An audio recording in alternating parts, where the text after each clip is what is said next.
তৃণমূলের গড় জঙ্গিপুর, আর সেই জঙ্গিপুরেই শুরু হলো ভাঙন। তৃণমূল ছেড়ে বিজেপিতে যোগ দিলেন তৃতীয় লিঙ্গের মানুষজন।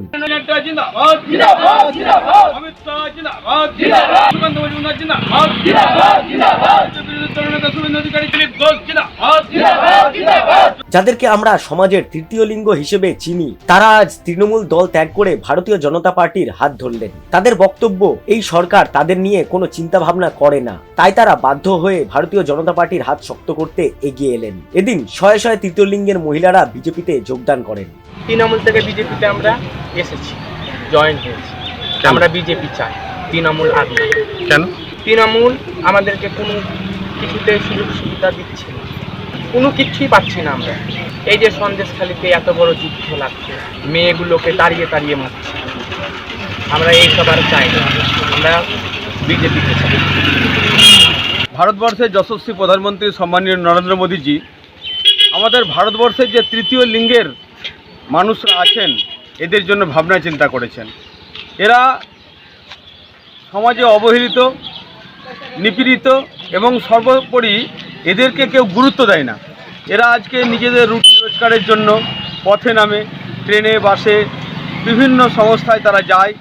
তারা মানুষের কাছ থেকে 10 টাকা পাওয়ার জন্য বা একটু স্নেহ ভালোবাসা পাওয়ার জন্য তারা কিন্তু ছুটে বেড়ায়।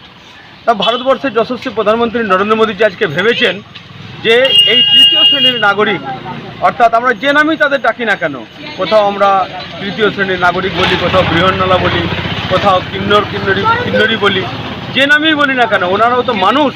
তাই ওনাদের জন্য যিনি ভেবেছেন ভারতবর্ষের প্রধানমন্ত্রী, যে এদের জন্য কিছু সুযোগ সুবিধা দেওয়া দরকার। তাই আজকে আমাদের মধ্যে থেকেও অনেকেই তাদের সঙ্গে যোগাযোগ করেছেন, তারাও যোগাযোগ করেছেন। সর্বোপরি ভারতবর্ষে পশ্চিমবাংলায় যেখানে আমরা বাস করি, সেই রাজ্যের একজন মহিলা মুখ্যমন্ত্রী হওয়া সত্ত্বেও আজকে মহিলাদের নিরাপত্তা নেই। এদেরও পেটের টানে, রুটির টানে, রোজগারের টানে বিভিন্ন জায়গায় যেতে হয়। এদের নিয়েও সমাজের বিভিন্ন অংশের মানুষ যারা সেই ধরনের যৌন লালসায় আকৃষ্ট হয়, তারাও এদের ছাড়ে না। তাই এরা তাদের নিরাপত্তার জন্য, তাদের ভালোভাবে বেঁচে থাকার জন্য, তাদের সমাজে প্রতিষ্ঠা পাওয়ার জন্য, তারাও যে মানুষ সেটা প্রমাণ করার জন্য আজকে আমাদের ভারতীয় জনতা পার্টিতে তারা এসেছে। আমরা সাদরে তাদের গ্রহণ করে নিলাম। আমাদের নিশা দিদিভাই, গীতা দিদিভাই এবং তাজমুল, এরা আমাদের সঙ্গে যোগাযোগ করেছিল।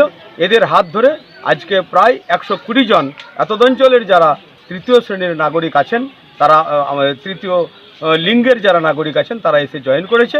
খুব ভালো লাগলো। আগামী দিনে এরা পথ দেখাবে, বাংলাকে পথ দেখাবে, মাতৃশক্তির পথ দেখাবে। আমি সহসভাপতি।